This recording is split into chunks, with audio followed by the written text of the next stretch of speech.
नमस्कार दोस्तों, plug in India के इलेक्ट्रिक व्हीकल इशू ट्रैकर के तीसरे एपिसोड में आपका स्वागत है। पिछले हफ्तों में हमें काफ़ी सारी कमेंट्स मिली आपसे और जिसने हमें प्रोत्साहित किया आगे बढ़ाने के लिए इस सीरीज़ को।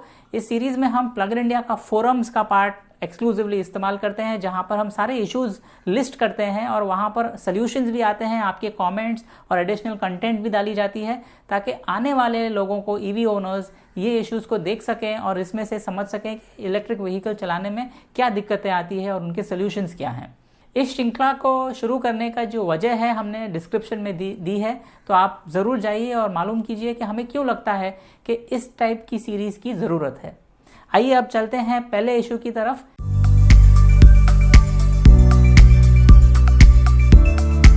एक इलेक्ट्रिक व्हीकल ओनर है मुंबई में एशली, जिनके पास है रिवोल्ट RV400 और इनकी इलेक्ट्रिक मोटरसाइकिल में इन्हें कई प्रॉब्लम्स फेस हो रहे हैं। सबसे पहले तो उनका जो LCD पैनल है, डिस्प्ले, वो बंद हो गया है।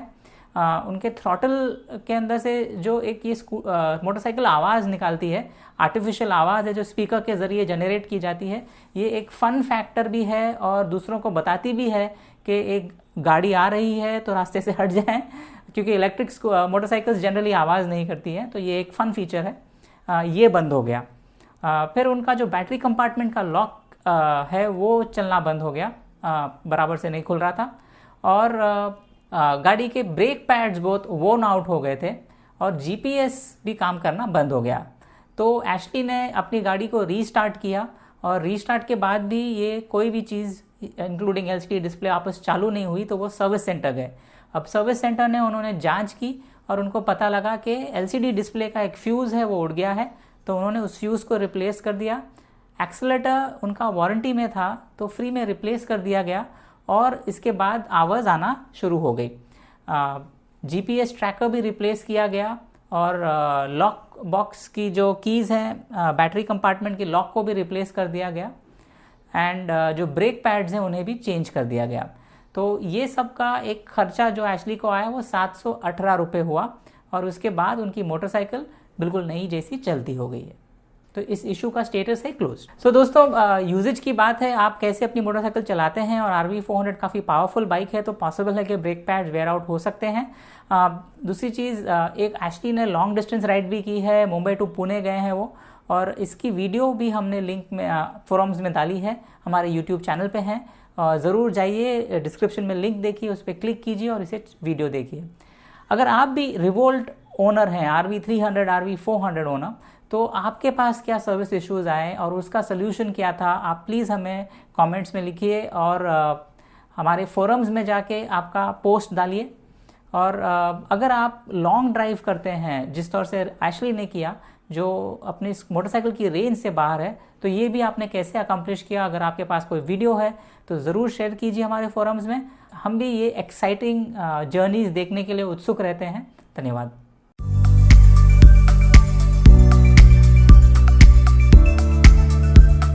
तो दूसरा इशू हमारा एक ई-वेरिटो ओनर के साथ है, मंगेश, जो मुंबई में रहते हैं। उनके पास एक MG ZS EV भी है। ये इशू उनकी ई-वेरिटो के साथ हुआ, जो एक 2019 मॉडल है, जो उन्होंने 2021 में परचेज़ किया था और एक कुछ 700 किलोमीटर ही चलाई है उसे। इस बार क्या हुआ, वो 45 किलोमीटर अप्रॉक्सीमेटली राइड पे गए। उसके बाद वो टी ब्रेक के लिए रुके और उनका SOC 30% था। उसके बाद जब वो चाय पी कर वापस आए तो उनकी गाड़ी चालू नहीं हो रही थी, की फॉब रिस्पॉन्ड नहीं कर रही थी, कोई पूरी डेड थी गाड़ी। तो मंगेश को इमीडिएटली पता नहीं था वो क्या करें और उन्होंने EV यूजर्स ग्रुप्स को रीच आउट किया और वहाँ उन्हें सोल्यूशन बताया गया कि गाड़ी के बॉनेट के नीचे एक स्विच होता है जिससे गाड़ी वेकअप की जा सकती है। इसके पिक्चर्स आप फोरम्स में फाइंड कर सकते हैं और लिंक हमने डिस्क्रिप्शन में दे रखी है, तो जाके प्लीज़ चेकआउट कीजिए। ये करने के बाद मंगेश की गाड़ी वेकअप हो गई और वो अपनी गाड़ी को घर ला सके।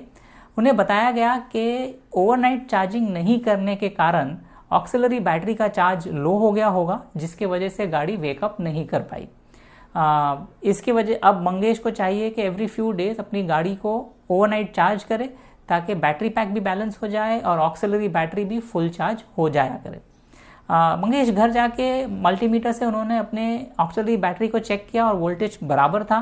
तो हमें अभी तक श्योर नहीं है कि क्यों ये गाड़ी ऐसे स्टॉल हो गई, लेकिन अब गाड़ी चल रही है और कोई प्रॉब्लम्स नहीं है, तो ये इशू क्लोज्ड है।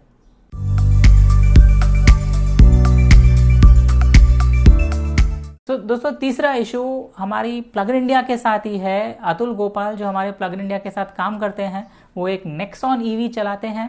पिछले 2 महीने से 2021 में अप्रैल में उन्होंने ख़रीदी ये एक अपने कॉलीग चेडा मोटर्स के साथ मिल करके, और ये बहुत ही खुश हैं। 2500 किलोमीटर्स चला चुके हैं। कुछ 40 किलोमीटर का रोज़ का रनिंग है, तो काफ़ी अच्छा रन रहा है उन्हें। और ये जब सर्विस सेंटर में गए साईं बाबा मोटर्स पुणे में, तब उन्हें काफ़ी कुछ दिक्कत आई। यहाँ पर लैक ऑफ कोऑर्डिनेशन था, हो सकता है पैंडेमिक की वजह से या उसके बाद बहुत रश हो गया होगा। बट डीलर को इतनी सारी गाड़ियाँ बुलानी नहीं थी, क्योंकि उनके पास पार्किंग में ही जगह नहीं थी और अतुल जी के पास एक बुक्ड सर्विस थी। तो उन्होंने गेट सिक्योरिटी के साथ उन्हें काफ़ी डील करना पड़ा। फाइनली जाके उनकी गाड़ी को अंदर लिया गया, पार्क किया गया, और फिर जब उनका जो सर्विस इशू था, मेन इशू ये था कि क्रिटिकल अलर्ट देता था गाड़ी, और गाड़ी स्टार्ट ही नहीं होती थी। तो इस जब भी वो ये अलर्ट देती थी, और फिर वो कई बार रीस्टार्ट करने के बाद फिर गाड़ी स्टार्ट हो जाती थी। तो इंजीनियर्स ने इस डेटा को अपने लॉग्स में डाउनलोड किया अपने लैपटॉप पे, और उनके पास कोई स्पेसिफिक सोल्यूशन नहीं था इसका। तो बेसिक जो सर्विस थी वो उन्होंने साफ़ सफाई कर ली और लॉग डाउनलोड किया, और उसके बाद गाड़ी को अंदर से साफ़ करने को कहा, बाहर से साफ़ करने को नहीं कहा, ताकि काम शायद जल्दी हो जाए। लेकिन ये पता चला कि लाइन एक ही है, तो उन्हें वही 30 मिनट्स वेट करना पड़ा जो बाकी सब के लिए करना पड़ा। उसके बाद जब गाड़ी सफाई के लिए जा रही थी, तो फिर ये इशू आया, क्रिटिकल अलर्ट। तो जो जीनियसेस हैं वहाँ पर टाटा के, वो अपने लैपटॉप लेकर के आए और प्लग इन किया, और गाड़ी चालू नहीं हुई। तो फिर उन्होंने जो हर विंडोज़ यूज़र करता है वैसी तरह से गाड़ी को 3 बार रीस्टार्ट किया और गाड़ी चल पड़ी। लेकिन अतुल जी इससे संतुष्ट नहीं थे। उन्होंने कहा कि इससे लॉग सिर्फ डाउनलोड करने से कुछ ज़्यादा करना चाहिए। तो उन्होंने BMS को फ्लैश किया, और उन्हें ये भी बताया गया कि टाटा इसके बारे में एक सोल्यूशन दे रहा है, लेकिन टाटा के पास OTA अपडेट्स नहीं है। इस वजह से इस गाड़ी को सर्विस सेंटर ले आना पड़ेगा उसका BMS फ्लैश करने के लिए। तो ये रही उनकी सर्विस एक्सपीरियंस। और इसके बाद जैसे वो बाहर जा रहे थे, तो उनका गेट पास वाला सॉफ्टवेयर ख़राब हो गया, तो उन्हें फिर काफ़ी टाइम लग गया। सारे मैनेजमेंट, टॉप मैनेजमेंट की सिग्नेचर्स लेनी पड़ी एक मैनुअल गेट पास बनाने के लिए। और फाइनली जो इसे गेट पासपोर्ट कहते हैं, वो लेकर जब वो बाहर जा रहे थे, तो सर्विस एडवाइज़र ने उन्हें कहा कि आप उन्हें 10 on 10 रेटिंग दीजिए। तो अतुल जी ने कहा कि मैं इसके बारे में सोच भी सकता हूँ, क्योंकि टाटा नेक्सॉन ईवी एक बहुत ही अच्छी गाड़ी है। सिर्फ डीलरशिप को, सर्विस सेंटर को चाहिए कि काफ़ी सारा कोऑर्डिनेशन उन्हें इम्प्रूव करने की ज़रूरत है। सिमिलर एक्सपीरियंस एक हमारे रमेश धारप के साथ है, जो मुंबई में रहते हैं। वो पुनीत ऑटो की सर्विस सेंटर में गए थे वर्ली में, और उनका एक स्केड्यूल्ड सर्विस था जहां उन्हें सिर्फ ट्रांसमिशन ऑयल की चेंज की ज़रूरत थी, जहां उनके पास ट्रांसमिशन ऑयल स्टॉक में ही नहीं था। तो उनको काफ़ी देर लग गई, और ये चीज़ की वजह से वो काफ़ी परेशान थे कि वहाँ के जो टेक्नीशियंस थे वो भी इलेक्ट्रिक व्हीकल्स के बारे में इतना कुछ जानते नहीं थे, और उनमें कोऑर्डिनेशन का काफ़ी लैक देखा रमेश जी ने। तो एक जनरली एक जो धारणा ये बन रही है हमारी कि ice vehicle manufacturers, ice vehicle dealers के पास जब गाड़ी बिकती है और आइस व्हीकल के सर्विस सेंटर्स में जब गाड़ी जाती है, तो इसमें ईवी फोकस नहीं होता। इलेक्ट्रिक व्हीकल्स के इतने प्रॉब्लम्स नहीं हैं, इतने मैस नहीं हैं, सिंपल थोड़े पार्ट्स हैं। इन पार्ट्स की अवेलेबिलिटी नहीं होने की वजह से, या कॉमन चीज़ें जो आइस व्हीकल में भी जाती है, जैसे यहाँ पर ट्रांसमिशन फ्लूइड था, उसकी भी कोऑर्डिनेशन अगर अच्छी से की जाए, तो ओनर्स को एक बहुत ही बेहतरीन एक्सपीरियंस दिया जा सकता है। हमें ऐसा लगता है कि आइस व्हीकल डीलर्स और सर्विस सेंटर्स इतना कमाते नहीं हैं इलेक्ट्रिक व्हीकल की सर्विस से। उसमें इतना कुछ चेंज नहीं होता, इतना कुछ मेंटेनेंस नहीं होता है। एक सिर्फ थोड़े से टूल्स, इक्विपमेंट्स और नॉलेज की ज़रूरत है, जिसकी वजह से वो प्रॉब्लम्स फिक्स कर सकते हैं।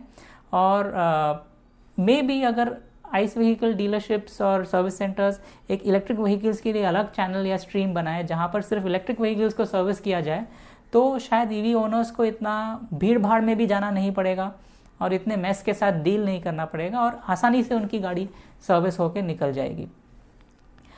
ये हमारा सिर्फ सजेशन है, और हम चाहते हैं कि इसके बारे में कुछ किया जाए। अगर आपके पास कोई सजेशंस हैं इसके बारे में, तो डेफिनेटली हमारे फोरम्स में लिखिए और हमें बताइए इस वीडियो के कमेंट्स में भी। और इस पर्टिकुलर ये जो इश्यूज़ हैं, इनकी डिटेल्स डिस्क्रिप्शन में दी गई है, फोरम्स की लिंक वहाँ पर डाली गई है, तो प्लीज़ जाके चेकआउट कीजिए।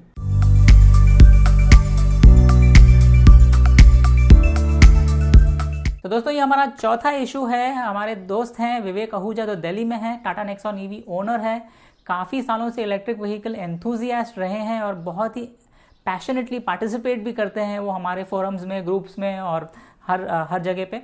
तो उनको 1 साल हो गया अब टाटा नेक्सॉन ईवी चलाते हुए, और फाइनली उनका जो जेड कनेक्ट ऐप है उसका सब्सक्रिप्शन एक्सपायर हो गया। और टाटा के पास जब वो गए तो टाटा ने उन्हें कहा कि अगले साल के लिए अगर उन्हें गोल्ड लेना है तो 3,500 का कॉस्ट है, और अगर प्लैटिनम चाहिए 2 साल के लिए तो 6,000 अप्रॉक्सीमेटली का कॉस्ट है। तो ये उन्हें पहले कम्युनिकेट नहीं किया गया था, तो इस वजह से वो और काफ़ी और भी टाटा नेक्सॉन ईवी ओनर्स हैं वो काफ़ी फ्रस्ट्रेटेड थे। उन्हें लगा कि उन्हें कुछ छुपाया गया उनसे एडिशनल कॉस्ट जो कि होता है, और शायद पहले बता दिया गया होता तो अच्छा था।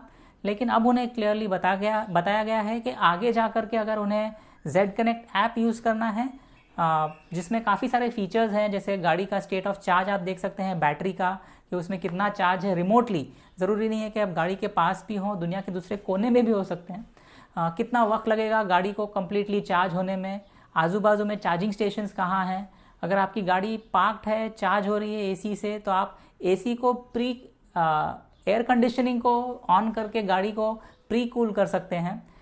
गाड़ी का लॉक है या नहीं दरवाज़ा ये चेक कर सकते हैं, और गाड़ी की बैटरी की स्टेट ऑफ हेल्थ कैसी है ये भी जान सकते हैं कि सर्विस सेंटर ले जाना है या नहीं। तो कई सारे ऐसे 35 फीचर्स हैं इस ऐप में, जो कि पर्सनली तो मुझे लगता है कि बहुत यूज़फुल फीचर्स हैं। और हो सकता है कि जब एक नया ईवी ओनर है जिसने कभी भी इलेक्ट्रिक व्हीकल नहीं चलाई है, तो ये सारे इन्फॉर्मेशन के साथ उसे काफ़ी सेफ फील होता है, सिक्योर फील होता है, और बहुत अच्छी फीचर्स हैं ये जो आपको इन्फॉर्मेशन देते हैं अपने गाड़ी के बारे में। हो सकता है कुछ महीनों के यूजेज के बाद इसकी नवीनता ख़त्म हो जाए और आप इतना ऐप नहीं यूज़ करें, तो उसके लिए 1 साल के बाद आप फिर सब्सक्रिप्शन ना भी लें। लेकिन ज़ाती तौर पे मुझे तो लगता है कि ये बहुत ही कम कॉस्ट है, एक बहुत ही अच्छी फैसिलिटी के लिए, लग्जरी के लिए जो आपके मिल सकती है। अगर आप आइस कार चलाते हैं तो इस तौर के फीचर्स के बारे में तो आपने कभी सुना ही नहीं होगा। बहुत ही कम हाई एंड गाड़ियों में ऐप कनेक्टिविटी और फीचर्स होती है, और नॉर्मल आइस व्हीकल्स में ये फीचर्स नहीं होते हैं। लेकिन नॉर्मल आइस व्हीकल्स में खर्चे भी बहुत ज़्यादा होते हैं, और 1 साल में आप बहुत ज़्यादा पैसा खर्चा करते हैं अपनी गाड़ी को सर्विस करने के लिए, जिसका आपको एक ध्यान नहीं रहता क्योंकि आदत हो चुकी है। और इलेक्ट्रिक व्हीकल में इतने खर्चे नहीं हैं, बस एक ये एडिशनल फीचर का है। तो हम तोल सकते हैं, नाप सकते हैं कि हमें चाहिए या नहीं चाहिए ये फीचर।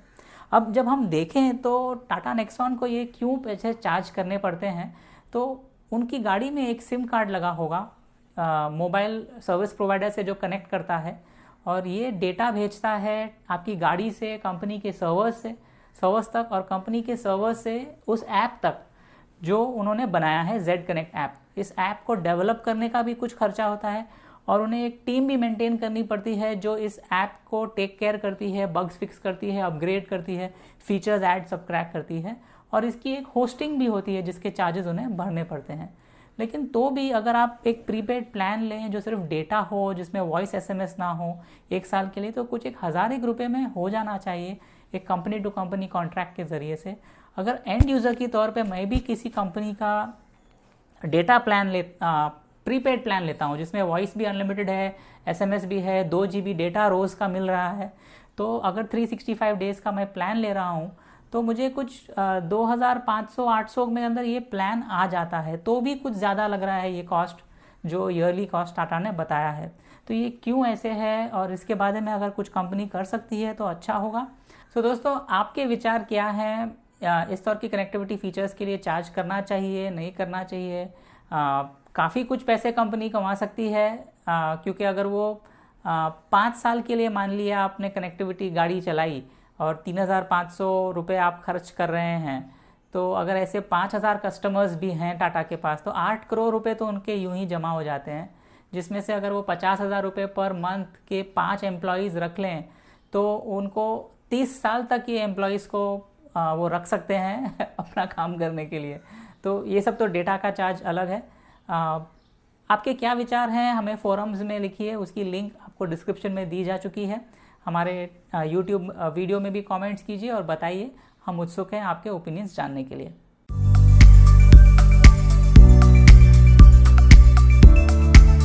पांचवा इशू है इलेक्ट्रिक व्हीकल इशू ट्रैकर में।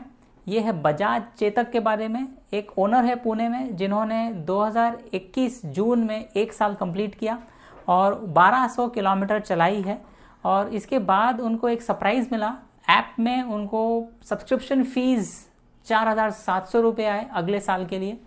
और ये काफ़ी एग्जॉर्बिटेंट फ़ीस है दोस्तों कि आपको एक 4 व्हीलर के लिए, जैसे आपने प्रीवियस इशू में देखा 3500 अप्रॉक्सीमेटली कुछ चार्ज हो रहा है, तो एक 2 व्हीलर के लिए जहाँ पर कंपनी ने ना कोई OTA अपडेट्स दिए हैं, ना कोई टाटा की तरह बग फिक्सेस या अपडेट्स दिए हैं कस्टमर को सर्विस सेंटर में बुलाकर, और कोई भी चीज़ ऐड नहीं की है ऐप में, तो 4700 काफ़ी स्टीप लग रहा है हमें। ओनर ने इस इशू को कंपनी के साथ आगे बढ़ाया, उन्हें एक लेटर भी लिखा है जिसको अगर आप डिस्क्रिप्शन में लिंक दिया गया है उसको क्लिक करें तो आप देख सकते हैं उन्होंने क्या लिखा। उनको अभी तक कोई जवाब नहीं मिला है। तो हम भी सोचते हैं, क्योंकि हमने 2 साल पहले कुछ जब बजाज के लोगों से बात की थी तो उन्होंने कहा था कि 700-800 रुपये का कुछ खर्चा होगा ईयरली कनेक्टिविटी के लिए, जिसको हम वाजिब समझते हैं, क्योंकि एक अगर आप सिम कार्ड लगा रहे हैं व्हीकल में तो उसका डेटा प्लान का जो टेलीमेट्री वो भेज रहा है कंपनी की तरफ, और कंपनी की सर्वर से आपके ऐप की तरफ, और ऐप का डेवलपमेंट वगैरह जो है, जिस टीम को आप हायर करेंगे 1 टाइम कॉस्ट तो होगा, उसके बाद उसका अपडेट और फीचर्स वगैरह जो आप करेंगे, तो उसके लिए इतना पैसा ठीक लग रहा है। बट 4700 कुछ बहुत ही ज़्यादा है दोस्तों।